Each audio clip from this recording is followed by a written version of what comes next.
Welcome to ஷீரோஸ் ideas. இன்றைக்கி நம்ம சேனலில் ஒரு அயன் கடாயை எப்படி மெயின்டைன் பண்ணுறதுங்கிறத பற்றி பார்க்க போகிறோம். இந்த கடாய் ஒரு 10 வருஷத்துக்கு முன்னாடி யூஸ் பண்ணது, 10 வருஷமாக யூஸில் இல்லாமல் இருந்தது. ஒரு 7-8 தடவை நல்லா துருவாக இருந்ததை கழுவி தேய்ச்சி வச்சுருக்கோம். இப்போ இதை கடாயை ஹீட் பண்ணிவிட்டு இது கொஞ்சமாக ஆயில் சேர்த்து இதில் ஒரு மீடியம் சைஸ் வெங்காயத்தை கட் பண்ணி போட்டு நல்லா வதக்க போகிறோம். அந்த அயன் கடாயை இப்படி தான் பழக்கப்படுத்தணும். அந்த வெங்காயம் அந்த கடாயோட எல்லா பக்கமும் படுற மாதிரி நல்லா வதக்கணும். இந்த வெங்காயத்தை நம்ம யூஸ் பண்ண போகிறது கிடையாது, தூக்கி போட்டுடணும். அதை நல்லா வதக்கிக்கோங்க. அயன் கடாயில் சமைச்சு சாப்பிட்றது உடம்புக்கு ரொம்ப நல்லதுங்க. இதில் இருக்கக்கூடிய அயன் சாப்பாட்டோட மிக்ஸ் ஆகி நம்ம உடம்புல போய் கலந்துரும். அயன் டிஃபிஷியன்சி இருக்கிற ஆளுங்க எல்லாருமே அந்த மாதிரி அயன் பாத்திரத்தில் சமைச்சு சாப்பிட்றது ரொம்ப ரொம்ப நல்லது.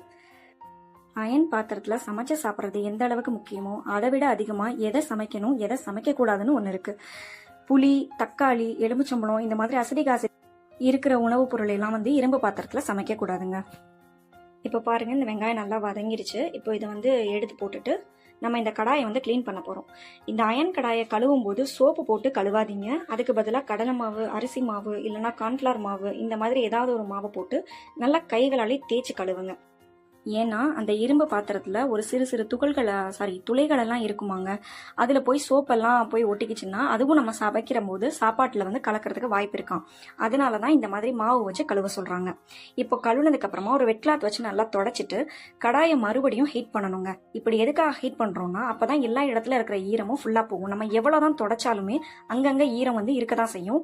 அது அப்படி ஈரம் இருந்துச்சுன்னா மறுபடியும் கடாயை துருப்பிடிக்க வச்சிடும். அதனால தான் கடாயை ஹீட் பண்ணிவிட்டு எண்ணெய் போட்டு கடாய் ஃபுல்லாமே அப்ளை பண்ணிடணுங்க. உள்ள வெளியே அந்த கைப்பிடி எல்லாமே அப்ளை பண்ணிட்டு வச்சிடணும்.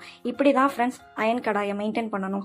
அயன் கடாயில் சமைக்கிறது உடம்புக்கு ரொம்ப நல்லது. ஸோ எல்லாருமே ட்ரை பண்ணி பாருங்கள். எங்கள் சேனல் பிடிச்சிருந்ததுன்னா லைக் பண்ணுங்கள், கமெண்ட் பண்ணுங்கள், ஷேர் பண்ணுங்கள். மறக்காமல் சப்ஸ்கிரைப் பண்ணிடுங்க. தேங்க்ஸ் ஃபார் வாட்சிங்.